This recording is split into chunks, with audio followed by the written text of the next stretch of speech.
అందరికీ నమస్కారం. మీకు ఈ 5-6 రోజుల నుంచి సెన్సేషన్ ప్రవీణ్ పగడాల ఎంత సెన్సేషన్ క్రియేట్ అయిందంటే, ఇప్పుడు ఇంటి దగ్గర నుంచి ఫామ్ హౌస్కి వస్తూ నేను మళ్ళీ ఒకసారి స్పాట్ని చూద్దామని వెళ్ళాను. అదొక స్పాట్ లాగా, అది పిక్నిక్ స్పాట్ అనకూడదు, కానీ అది చాలామంది వచ్చి ఇక్కడ చనిపోయారా, ఎలా చనిపోయారు, ఇంతే కదా గొయ్యి ఉంది, ఎలాగ అన్ని దెబ్బలు ఎలా దూతాయి, ఇది చర్చించుకుంటున్నారు అక్కడికి వచ్చి. కావాలంటే పోలీసులు మీరు వెళ్ళి రికార్డ్ చేయండి, ఎవరినన్నా పంపించండి, ఎవరినైనా పంపించి మీ ఇంటెలిజెన్స్ వాళ్ళను ఐబీ వాళ్ళను పంపిస్తే ప్రజలు అనుకునే మాటలు మీకు తెలుస్తాయి. ఇంక మీరు దీని గురించి ఇంక అన్నీ కట్టి పెట్టేయండి.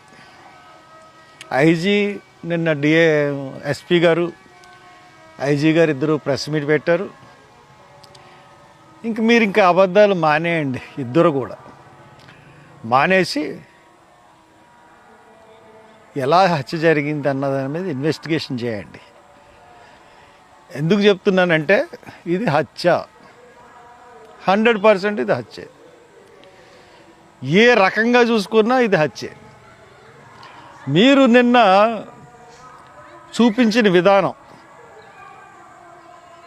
ఎలా చూపించారండి? నిన్న మీరు ప్రెస్కి ఒక సెన్సేషనల్ కేసులో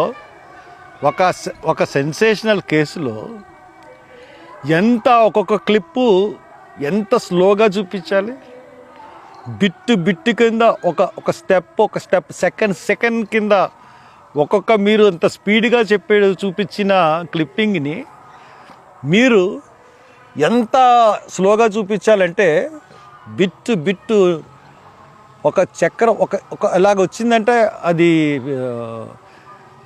పిక్స్ని విడదీసి చూపించాలి. స్ప్లిట్ ఆఫ్ సెకండ్స్ని కూడా విడదీసి చూపించాలి. ఎందుకంటే అంటే వాస్ట్ మూవింగ్ వెహికల్స్, దాన్ని కెమెరా క్యాప్చర్ చేసింది. కెమెరా క్యాప్చర్ చేస్తున్నప్పుడు దాన్ని ఇది మీకు సస్పెషన్ అనేది ఉన్నారు. సస్పెక్షన్ అనేది ఉంటే, సస్పిషియన్ ఉంటే ఏం చేయాలండి? బిట్లు కింద విడదీసి చూపించాలి. కానీ మీరేం చేశారు? అక్కడ ఏదైతే మీరు చూసారో అది చూపించేసి ప్రెస్ వాళ్ళకి అందరికీ ఇది యాక్సిడెంట్, ఇది నమ్మేమని చెప్తున్నారు. ఎవ్వరు కూడా అంటే మీరు చూపించింది, నిన్న వీడియోలు చూపించిన దాన్ని బట్టి, మీరు మాట్లాడిన దాన్ని బట్టి అసలు ఈ హత్య వెనకాల ప్రభుత్వమే ఉందా అనే అనుమానం నాకు కలుగుతుంది. ప్రభుత్వమే ఈ హత్య చేయించిందా, లేదంటే ప్రభుత్వంలోని బాగా పెద్దలు చేయించారా? ఎందుకు మీరు పోలీస్ డిపార్ట్మెంటు ఎందుకు ఇంత హైరాణ పడిపోతున్నారు? ఫ్రమ్ ది బిగినింగ్ నుంచి ఈ హత్యని మీరు ఒక సస్పీషియస్ కేసు కింద చూస్తున్నారు. అంటే సస్పీషియస్ కాదు, ఇది యాక్సిడెంట్ కింద ప్రూవ్ చేయాలని చూస్తూ ఉన్నారు. యాక్సిడెంట్ అని చెప్పడానికి చూస్తున్నారు. మళ్ళీ ఈవేళ డౌట్ తీరక మళ్ళీ ఈరోజు వెళ్ళి చూశాను. The gap between the road and the పడిపోయినది 4-5 అడుగుల కన్నా ఎక్కువ లేదు. లోతు ఎంత ఉంటుందంటే 1 అడుగు 2 అడుగులు. ఇలాగ దిగిన తర్వాత బండి ఇలాగొచ్చింది, ఇది గొయ్య ఇలా వచ్చి ఇలా జారిపోయింది. ఇక్కడ జారడానికి ఇక్కడ దానికి 2 అడుగులు ఉంటాయి. 2 అడుగుల్లోనే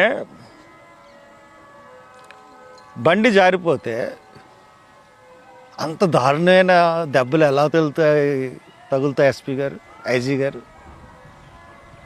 అసలు మీరు ఏం మాట్లాడుతున్నారండి? అసలు అంత గట్టిగా దెబ్బలు ఎలా తగులుతాయి? సీసీ ఫుటేజ్ 11:42 వరకు చూపిస్తున్నారు, బాగానే ఉంది. దాని తర్వాత సీసీటీవీ ఫుటేజ్ ఏమైంది? దాన్ని ఎందుకు మీరు ఎగ్జిబిట్ చేయట్లేదు? ఆ మార్నింగ్ వరకు ఎందుకు ఎగ్జిబిట్ చేయట్లేదు ఆ సీసీటీవీ? ఎందుకంటే ఇప్పుడు మాకు క్లారిటీ ఏ రకంగా వచ్చిందంటే ఈ కేసులో, ఇది ఆ బండి మీద ఉన్నది ప్రవీణ్ పగడాల కానే కాదు. ఆ బండి మీద కావాలంటే నేను ఛాలెంజ్ చేస్తాను, అదే స్పీడ్లో నేను హెల్మెట్ పెట్టుకుని అదే బుల్లెట్తో నేను దిగుతాను, అదే స్పీడ్లో. కావాలంటే రేపు ప్రశ్న అంతటిని తీసుకొచ్చి రేపు ప్రూవ్ చేస్తాను. నేను నాకు ఎలా దెబ్బలు తగులుతాయో నేను రెడీ టు ఫేస్ ఇట్. మీరు రెడీయరా?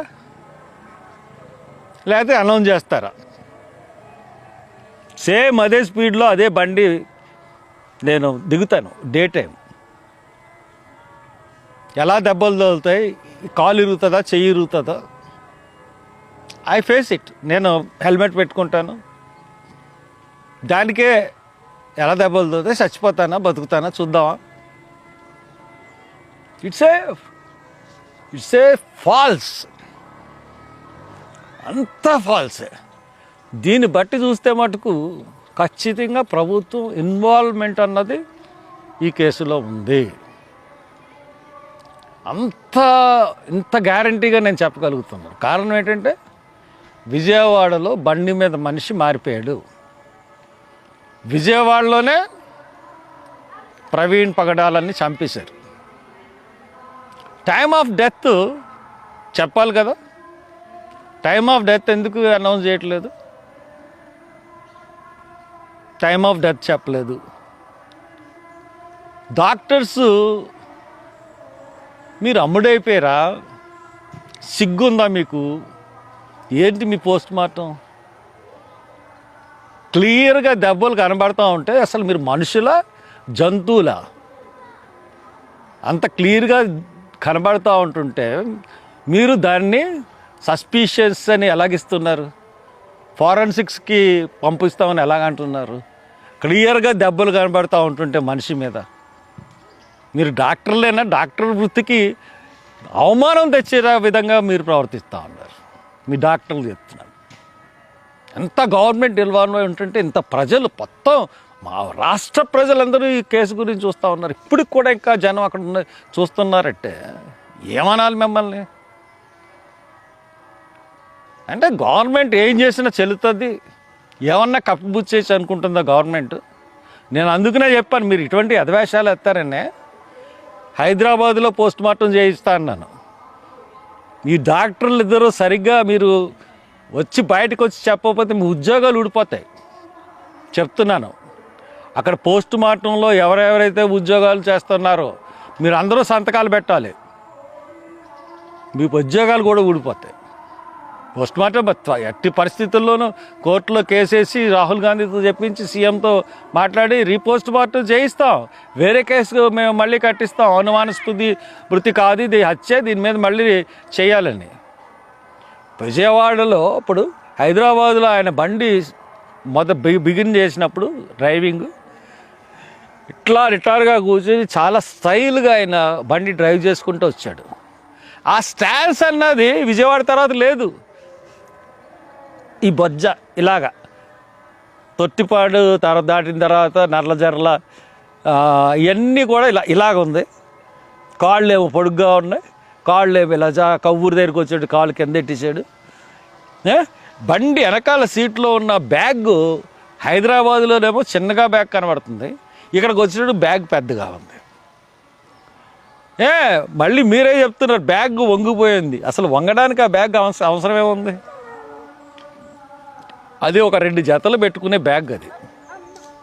అటువంటి బ్యాగ్ ఇలా వంగిపోయిందని ఒక డ్రైవర్ చెప్పాడు. దట్ ఈస్ ది మీకు ఈ కేసులో కీలక మలుపదే. నిన్న ఎస్పీ గారు చెప్పారు కదా, ఒక అతన్ని విచారించాము, అతను దిగిపోయాడు. ఏంటి ఇతను బ్యాగ్ వంపుగా కింద జారిపోతున్నట్టు ఉన్న బ్లింకర్ లైట్ వేసుకుని వెళ్ళిపోతున్నారని అన్నారు కదా, అదే కీలక మలుపు కేసులో. అది ఎవడైనా సరే బ్యాగ్ జారిపోతూ ఉంటే అలాగ ఎందుకు వెళ్తాడు? వెళ్ళరు.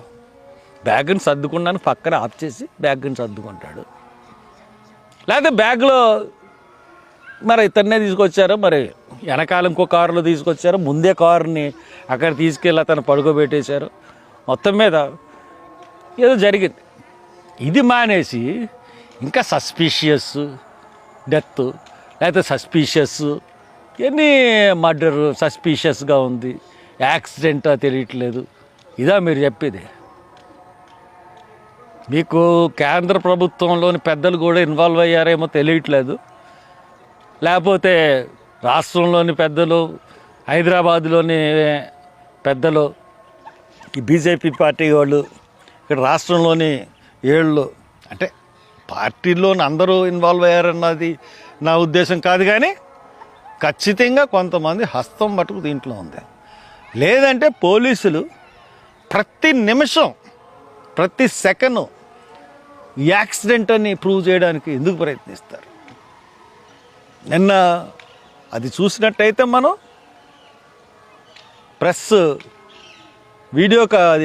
ప్రెస్ కాన్ఫరెన్స్లో అంత స్పీడ్గా వీడియోలు ప్లే చేయాల్సిన అవసరం ఏంటి? ఎంత నాటకం ఆడారు ఐజీ గారు, ఎస్పీ గారు, మీరిద్దరూ. అసలు ఒక అబద్ధాన్ని నిజంగా నమ్మించడానికి మీకు నిజమేంటో తెలుసు మీ ఇద్దరికి, కానీ మీరిద్దరూ కూడా గొప్ప నాటకం రక్తి భలే కట్టించారు నేను ప్రెస్ కాన్ఫరెన్స్లో. సో దట్ మీ ప్రెస్ మీట్ని మేము నమ్మట్లేదు. మీరు ఇమ్మీడియట్గా మర్డర్ అని డిక్లేర్ చేసి ఇది మర్డరు, ఆ వైపుగా మా దర్యాప్తు కొనసాగుతుంది అని చెప్పకపోతే మటుకు చాలా దురదృష్టవంతులు అయిపోతారు. మీరు చెప్తున్నాను, చాలా దురదృష్టవంతులు అవుతారు. డాక్టర్స్ కూడా దాంట్లో ఆ ఇన్సిడెంట్లో ఉన్న వాళ్ళందరూ కూడా చాలా దురదృష్టవంతులు అవుతారు. Thank you.